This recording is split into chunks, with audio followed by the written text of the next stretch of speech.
Bienvenue à tous, c'est le premier jour du festival, ça fait seulement que quelques minutes que le site a ouvert ses portes et on voulait avec vous faire une petite déambulation. Vous montrer l'ambiance, même si les gens arrivent au fur et à mesure. Et sur notre chemin, nous avons convié quelques personnes qui gravitent autour de cet univers du Hellfest, du métal, pour qu'ils nous éclairent sur certains pans qui ne sont pas toujours traités. Et justement, il y a une personne qui nous attend dans ce bar à cocktail. Alors pour ceux qui connaissent le Hellfest, c'était avant l'endroit du merchandising. Là, on pouvait acheter t-shirts, chaussettes, pulls, sweats, etc. Qui aujourd'hui est un bar à cocktail. L'espace de merchandising étant désormais à la sortie et à l'entrée du festival. C'est un temple grec, on ira voir ça tout à l'heure. C'est une des surprises que souhaitaient les organisateurs pour le festival. Voilà justement notre premier invité, Pascal, bonjour. Bonjour.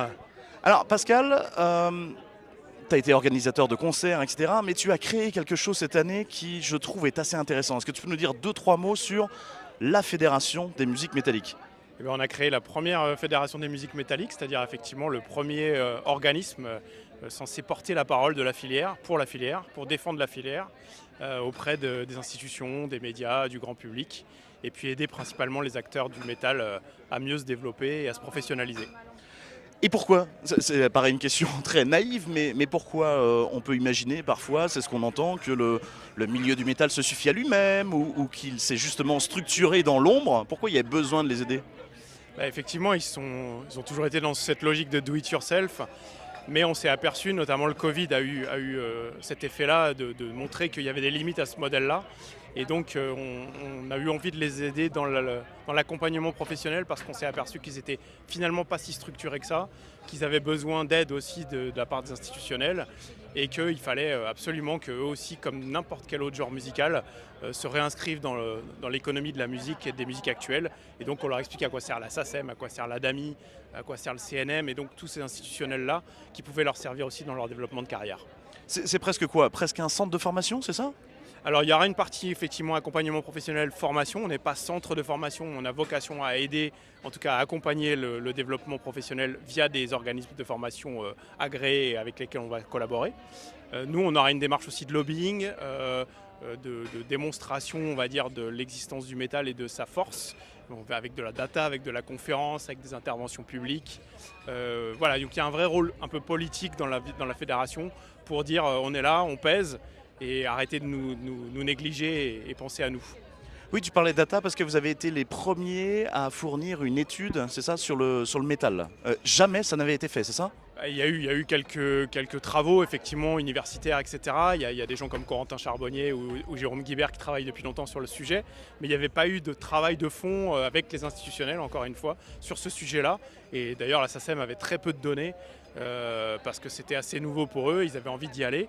L'ADAMI de la même manière, le CNM de la même manière. Donc l'idée c'était de sortir un petit peu des chiffres un peu éloquents pour dire le métal c'est pas que le Hellfest, c'est aussi des artistes à l'année, il y a du monde, il y a les SMAC qui sont aussi bien investis par les artistes de métal et le public est là. Donc montrer que tout ça avait du poids et avait un intérêt économique aussi pour les institutionnels encore une fois et le grand public. Je te propose de m'accompagner parce que tu connais notre deuxième invité. Quand tu parlais de la partie lobbying, elle porte sur quoi ? Elle porte sur la programmation. Je crois que il y a aussi une tentative, par exemple, de placer des artistes métal ou en tout cas de musique amplifiée aux Victoires de la musique, par exemple. Oui, le but pour nous, c'est de démocratiser aussi la présence du métal dans les événements un peu plus classiques, on va dire. Donc effectivement, les Victoires de la musique, idéalement, mais aussi le Printemps de Bourges. Il y a eu historiquement du métal au Printemps de Bourges, mais il n'y en a plus, on ne sait pas trop pourquoi. Les Francopholies, enfin voilà. Il y a des choses qui se font aujourd'hui au Franco, mais grâce à Pierre Poli, qui est le programmateur, mais à l'initiative d'une personne. Nous, ce qu'on veut, c'est que l'esthétique qui pèse, encore une fois, on est sur le plus gros festival probablement de France et peut-être d'Europe, elle soit représentée dans les événements classiques, traditionnels. Il n'y a aucune raison aujourd'hui qu'il n'y ait pas de métal dans des événements qui représentent les musiques actuelles. Voilà. Oui, bien après tout, ce n'est pas tant sur cette esthétique précise, mais plutôt pour lutter contre l'uniformisation de la musique, c'est presque la démocratie, quoi. Oui, c'est ça, on remet l'église au milieu du village, on remet les genres musicaux. Encore une fois, il n'y a pas que le métal, effectivement, mais la diversité musicale doit être représentée dans les festivals, en tout cas dans les festivals qui le revendiquent. Et donc, a fortiori, le métal a forcément sa place comme dans les événements que j'ai cités. Et d'autres esthétiques évidemment aussi peuvent être représentées, mais moi je défends le métal, donc voilà. Et le rock au sens large, le rock un peu dur on va dire. Merci Pascal. Merci à vous. On va se tourner vers notre deuxième invité, Luc Frelon, qui est donc l'un des programmateurs de FIP. Alors supposé parmi les plus grands programmateurs du monde, hein, je crois. C'était quoi, le New York Times avait dit ça? Ouais, le New York Times avait dit ça. Pourquoi pas, on prend. Voilà. On prend. Alors, ça a été affiché dans la chambre, je sais pas, cet article ou Non, mais non, on le prend humblement, tu vois, j'en sais rien. Je sais pas si c'est vraiment. En tout cas, on prend beaucoup de plaisir à faire ça, quoi. Bon, en tout cas, on parlait avec Pascal du fait de la nécessité de remettre le métal dans les programmations de festivals, programmations radio et tout. Or, vous êtes la preuve aussi d'une mutation. FIP a lancé ça, même s'il y avait quelques tentatives avant, mais a lancé sa web radio métal, c'est ça?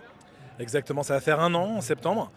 On a lancé, il y avait une tentative, il y avait une nuit métal en 2014, on avait fait un premier essai FIP Metal en 2019. Et là, sous l'impulsion de Rudy Aboab, notre nouveau boss, il y a 1 an et demi, voilà, on a lancé ça en fin août dernier. Et c'est un régal, donc c'est pas une playlist dans laquelle on balance des titres comme ça, c'est chaque semaine, voilà, je choisis les titres, je les enchaîne, je les mixe. Et c'est 3 heures de programme qui sont rebalancés, réajoutés toutes les semaines avec un random sur les boucles de 3 heures, mais pas au sein des titres. C'est mixé, c'est proposition radio, voilà, à la FIP, métal à la FIP. Oui, métal à la FIP parce que j'ai cru entendre parfois un Jimi Hendrix ou ça tape assez large. Et pourquoi? C'est pour rappeler les origines, c'est ça? Ça tape très large. Moi j'ai une vision finalement assez 90s du métal. C'est-à-dire c'était un moment où dans les magazines tu pouvais avoir à la fois Bon Jovi, Cannibal Corpse, Korn et Soundgarden, tu vois, j'en sais rien. Donc il y a tout, ça va de Europe à Black Braid qui joue ce soir, il y a du hardcore, il y a du punk, et oui tu parlais d'Hendrix, certains morceaux d'Hendrix font partie des origines du métal. Pour moi le premier morceau métal c'est Helter Skelter des Beatles, donc il est dedans évidemment, il n'y a pas beaucoup d'autres Beatles, et c'est le seul d'ailleurs je crois. Mais voilà, c'est très large avec cette idée toujours d'aller balancer des classiques et en même temps de défricher tout le temps constamment, et notamment une scène française qui est incroyable. Il n'y a jamais une scène française aussi vivante et diversifiée et excitante que maintenant, quoi. Oui, puis on croit souvent que le métal est fermé ou que c'est un entre-soi. On pourrait croire d'ailleurs à ton look que tu n'aimes que le métal. Or, tu es l'un des programmateurs qui fait à la fois un transmusical, par exemple, ou un Hellfest. Ce grand écart, il est si courant que ça ou pas? Écoute, pour ce qui est de FIP, on est une équipe de 8 programmateurs, programmatrices et une douzaine si on compte les remplaçants qui sont beaucoup là et qui ont une vraie part. Moi j'ai grandi en écoutant du métal et du rock et un peu de hip-hop. Mais voilà, le métal et le rock c'est vraiment la base de ma culture métal. Et c'est pas grave, salut. Et au fur et à mesure, d'autres choses sont venues s'agréger. Voilà, du jazz, funk, notamment toute la scène P-Funk, Funkadelic, voilà, tous ces délires-là, Parliament, et puis le blues malien, et puis enfin voilà, tout est venu s'agréger, mais j'ai jamais arrêté d'écouter ce que j'écoutais, et même dans le métal, je continue à chercher et à agréger. Pour te donner un exemple, Florent qui s'occupe de FIP Electro était au concert de Sepultura avec moi il y a quelques mois. On était 3, Flo, Dimitri qui s'occupe des nouveautés et moi au concert de King Gizzard avec certains passages bien vénères. Donc on a tous cet amour pour la musique au sens très très large, et on prend les choses pour ce qu'elles sont. C'est-à-dire si j'ai envie de me mettre un Miles, je me mets un Miles à dessein. Si j'ai envie de me faire tarter par Slayer, je vais mettre un Slayer, mais je cherche pas chez Miles ce que je cherche chez Slayer.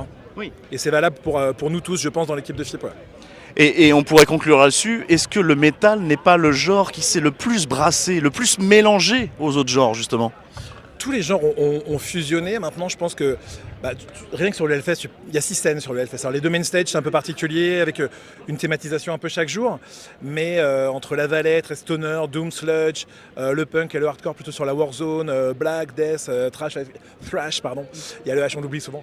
Il y a Fishbone par exemple cette année. Fishbone, oui. tu vas avoir du ska ou même Rancid, punk à roulette. Bon, ça a complètement sa place. Enfin, en tout cas, dans ma conception, et oui, je pense que le métal est peut-être bien le genre musical à avoir le plus fusionné. Et à mon avis, alors t'as des métalleux qui restent vraiment dans leur chapelle, mais je pense que c'est aussi au sein de cette niche qu'est le métal, un des publics les plus ouverts que tu peux avoir aussi.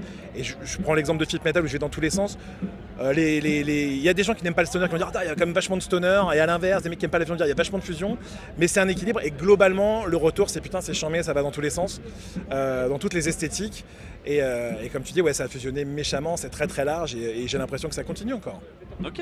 Merci Luc. À bientôt. Salut. Bye bye. Ce qu'il faut savoir quand même, ce qu'il faut se rappeler, c'est qu'il y a une étude, il y a une dizaine d'années, qui a été faite par le ministère de la Culture, et qui a trouvé, vous savez quoi, que le métal était le genre le plus détesté des Français. Et c'est pas si étonnant que ça. Pourquoi ? Parce que, d'un point de vue son, ces distorsions, ces cris, eh bien, ça réveille une zone de danger dans son fort primitif. Il y a l'esthétique aussi qui peut inquiéter, des tatouages, des piercings, du maquillage, du sang, et on sait ce qui se passe avec, chez certains avec la différence. Et puis, cet esprit qui peut parfois eh bien, évoquer dans ces thèmes la violence, la dépression, la guerre, voilà. Il peut y avoir de vraies raisons de détester ce métal. Et pourtant, certaines formes du métal sont très techniques. On s'approche même de la musique classique. On le voyait avec le programmateur de FIP, il y a eu aussi beaucoup de brassage. C'est un style aussi très intergénérationnel. L'un des plus intergénérationnels. On parle quand même de 3 générations de fans qui écoutent du métal. Et puis pour finir, les Metal Studies, ces études qui ont été réalisées sur le métal plus récemment, ont montré que c'était sans doute l'une des communautés les plus inclusives, les plus tolérantes. Et vous savez pourquoi ? C'est dû à la catharsis, ce besoin, cette envie, ce geste de pouvoir s'exprimer, extirper les choses de soi-même, et puis aussi une grande présence du second degré. Aujourd'hui, on pense même que les métalleux pourraient être des néo-hippies. Pourquoi ? Il y a plusieurs preuves à ça. Il y a soit la quête d'une spiritualité alternative, il y a aussi ce refus d'une société qui est dure, qui serait du coup non authentique. Et après tout, on l'évoquait aussi avec les précédents invités, ça fait partie de la démocratie en fait. On lutte contre une forme d'uniformisation de la musique. Alors c'est sûr que dans le métal, comme dans beaucoup de genres, il y a des problèmes. Mais en tout cas, la méconnaissance amenant à l'intolérance, vous ne pourrez pas dire que vous n'êtes pas au courant. Alors je cherche de vue notre dernier invité, est-il là ? Je vais faire le tour de l'arbre. On pourrait jouer à cache-cache. Et nous retrouvons donc JV qui est, alors j'allais dire youtubeur, mais je crois que tu préfères un autre terme. Vidéaste, c'est bien, ça englobe plus tout ce qu'on fait. Et vidéaste spécialisé dans un domaine qui est assez intéressé et présent au Hellfest. Ouais, il y en a un petit peu qui traînent, c'est sur la bière. On peut en trouver par-ci par-là, ouais. Alors qu'est-ce que tu fais ? Je te vois avec une caméra. Oui. Alors là, tu es en train de faire une vidéo pour ta chaîne du coup ? Alors là, elle est éteinte, mais sinon, ouais, je me balade. En fait, la raison de ma présence ici, c'est de faire une vidéo sur la bière au Hellfest. Et c'est un très gros sujet parce que déjà, niveau infrastructure et quantité, c'est assez colossal. Tout le monde ne peut pas gérer ça. Et du coup, c'est ce que j'avais envie de voir plus en détail. Mais il y a aussi le QG des bénévoles, il y a aussi le Leclerc, il y a aussi le camping, il y a aussi quelques brasseurs autour, il y a des soifeurs, il y a beaucoup de choses à dire en fait sur la bière au Hellfest et sur les métalleux qui aiment bien la bière. Je ne saurais pas l'expliquer, mais en tout cas, ils sont tous d'accord là-dessus. En fait, tu es en train de nous annoncer un long métrage quoi. Il y aurait moyen de faire un long métrage, voire même une trilogie, je pense, dans laquelle tu serais probablement. T'es venu pour la première fois l'année dernière. Oui. Et alors qu'est-ce que tu as pensé du festival avec un petit peu de recul du coup ? Avec du recul, je pense que j'aurais jamais assez de recul pour mais trop bien. Vraiment, moi j'avais jamais fait de festival de cette ampleur-là en tant que festivalier et tout machin. J'ai souvent eu envie de le faire, mais j'avais jamais eu la possibilité de le faire.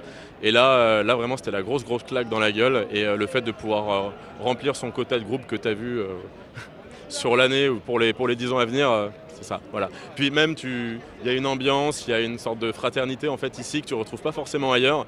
Et tu te sens tout de suite inclus, tu te sens tout de suite bien. Et c'est ça que j'aime beaucoup à Hellfest. Est-ce que si tu as mis longtemps à venir, c'est parce que tu es un petit peu plus stoner et tu te sentais pas forcément concerné ? Est-ce que c'est parce que c'est loin ? Je rappelle que tu es de Montpellier, enfin certains viennent d'un petit peu plus loin. Est-ce qu'il y avait une raison à ce frein ? Non, c'est juste que j'ai mis beaucoup de temps à faire pas mal de choses dans ma life. Moi, ma première bière, j'avais 21 ans, tu vois, donc comme quoi, voilà. Oui, parce que rappelons que tu fais aussi ta bière. Je fais aussi ma bière, oui. Alors, ma première bière, bu. C'était un demi-pêche, voilà, très exactement. Mais Attends, il y a eu combien de temps entre ta première bière bue et la première que tu as fabriquée? il y a eu 15 ans. Ouais, ça- parcours. ouais. Et c'est pas fini. Oui, c'est pas fini. Voilà. Donc voilà, je suis là pour parler de ça et donner la parole aux gens qui aiment parler de ça aussi. Donc c'est un grand plaisir. Voilà. Merci d'être venu. Bon festival du coup. Ouais, bah toi aussi. Et puis n'oubliez pas qu'on continuera cette déambulation demain avec d'autres acteurs qui nous montreront d'autres aspects du festival, d'un petit côté voilà, décalé, des pans qui sont parfois peu médiatisés. À demain sur les réseaux.